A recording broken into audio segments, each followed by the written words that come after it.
rumah itu kosong. Saudaraku, bahaya sekali. Setan yang pertama keluar, dia mengembara di luar cari tempat, tapi dia masih terkenang untuk kembali ke rumah yang lama. Dia pulang, dia dapati rumah itu kosong. Kosong artinya apa? Tidak ada Roh Kudus, tidak ada firman Tuhan, tidak ada persekutuan yang menjaga. Yang itu artinya kosong, saudara. Jadi dia netral. Sudah tidak dikuasai roh jahat, tapi juga tidak diisi dengan kebenaran firman. Shalom, saudaraku. Saudaraku, di dalam perjalanan rohani saudara, pernahkah Anda mengamati ada seseorang yang Anda kenal tentunya ya, yang dulu dia punya kehidupan kacau, rusak, ya hidup dalam dosa, hidup dalam kejahatan, tapi kemudian dia mengalami jamahan Tuhan, tanda kutip dia bertobat, aktif di gereja, kemudian dia juga yang tadinya suka selingkuh, dia kembali kepada istrinya, berdua dengan istrinya, sungguh-sungguh mengikuti setiap kegiatan-kegiatan di gereja, bahkan ikut di dalam pelayanan macam-macam begitu ya saudara.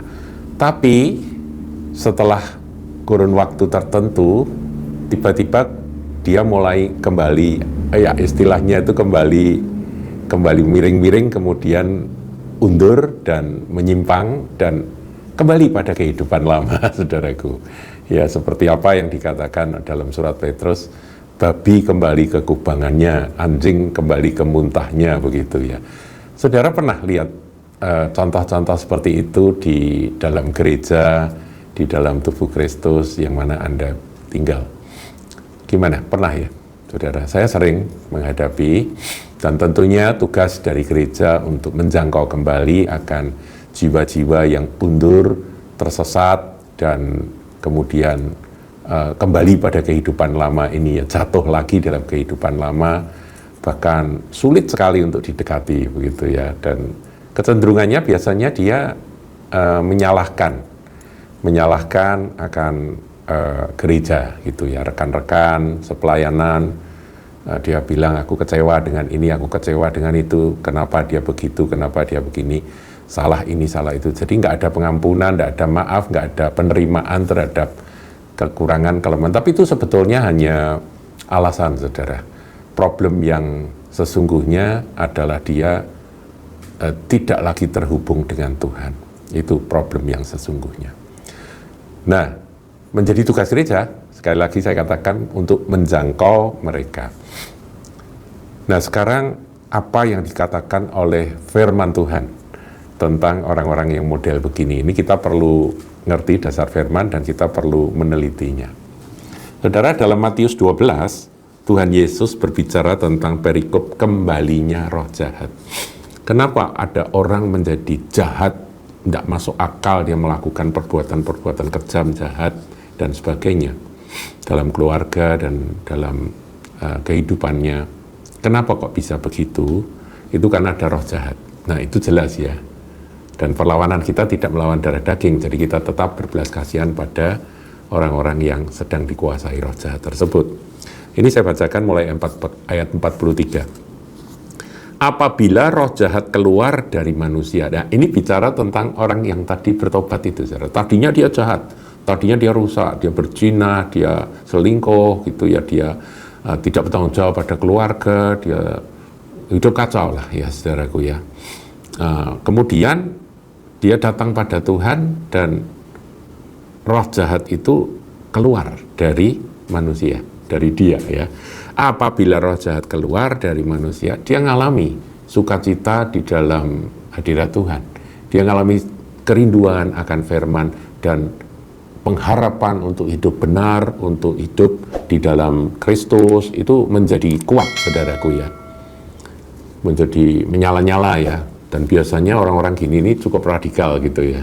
Sungguh-sungguh pelayanannya juga giat sekali begitu.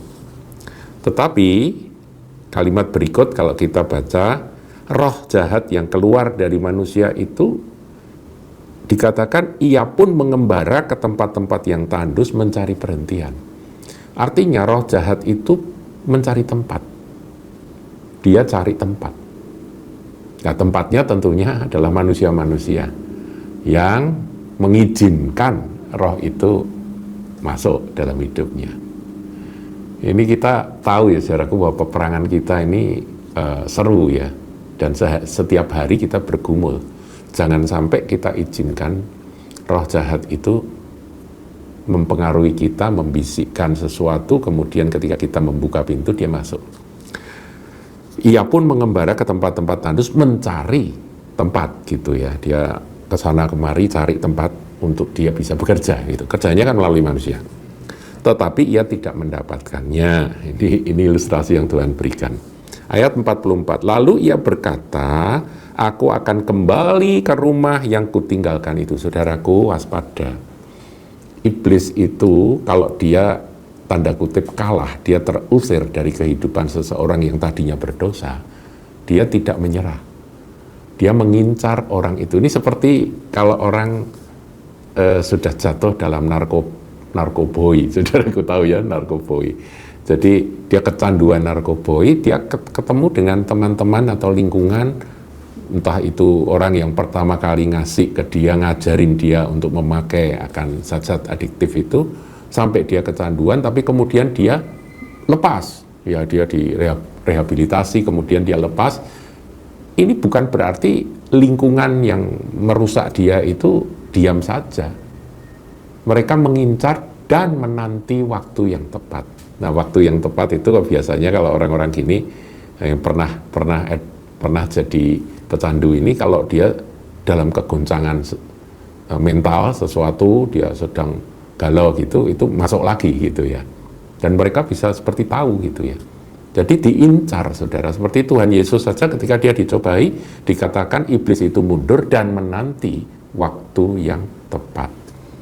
Jadi iblis itu pasang strategi, saudara. Dia mengamati, saudara, ini bisa diserang lagi atau tidak, begitu ya. Nah, jadi roh itu sudah keluar.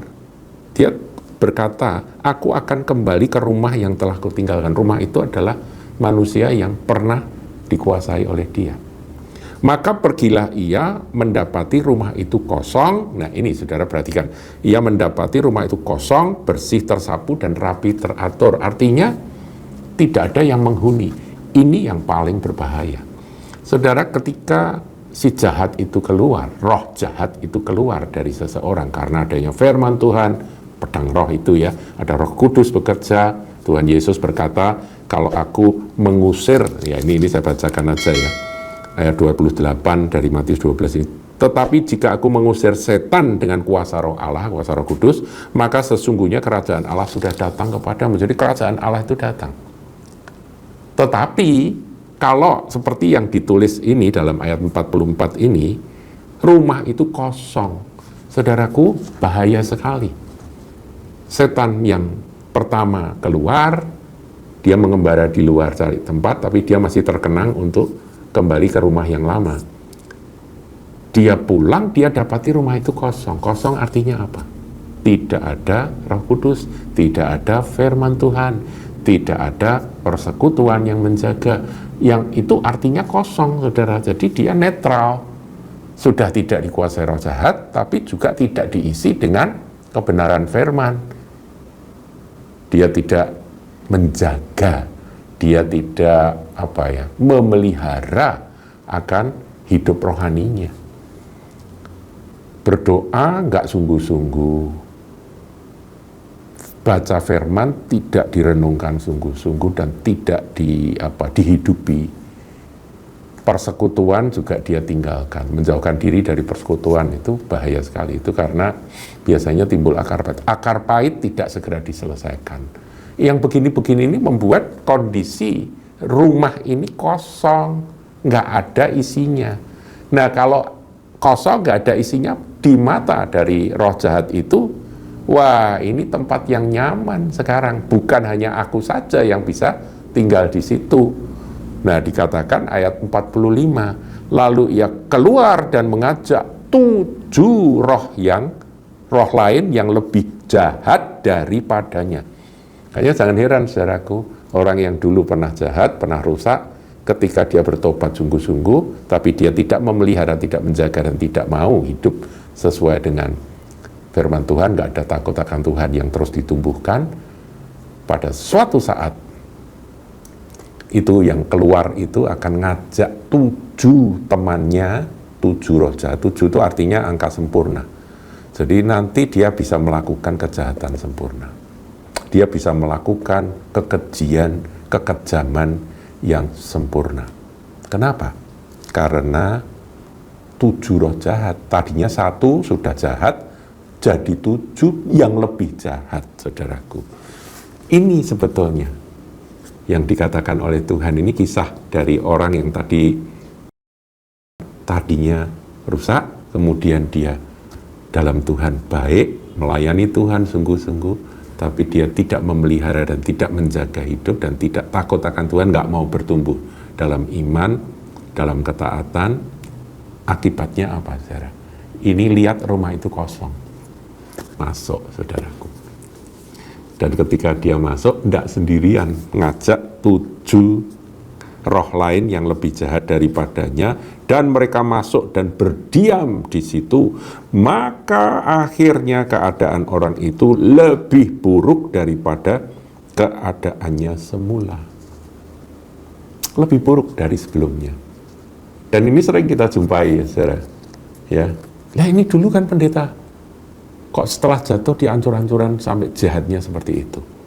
Ya pendeta murtad, saudaraku ya. Ya itu yang terjadi. Demikian juga akan berlaku atas angkatan yang jahat ini. Tuhan katakan waspadalah. Ini yang saya ingin share, saudara. Bahwa kalau kita tidak memelihara diri kita dengan takut akan Tuhan, mengasihi Yesus, kutuk itu akan datang bersama dengan iblis yang dulu pernah bercokol. Dia akan ngajak 7 temannya yang lebih jahat. Dan tidak bisa lagi dia menguasai diri. Dia udah kayak boneka yang dikontrol oleh, ya kalau 1 plus 7 berarti 8. 8 roh jahat tersebut. Ya, nanti saudaraku ya. Jadi mari, biar takut akan Tuhan, cinta akan Yesus Kristus, jadikan firman Tuhan ini pedoman dalam hidup sehari-hari.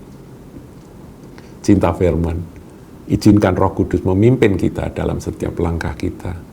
Dan jangan sombong, itu penting saudaraku ya.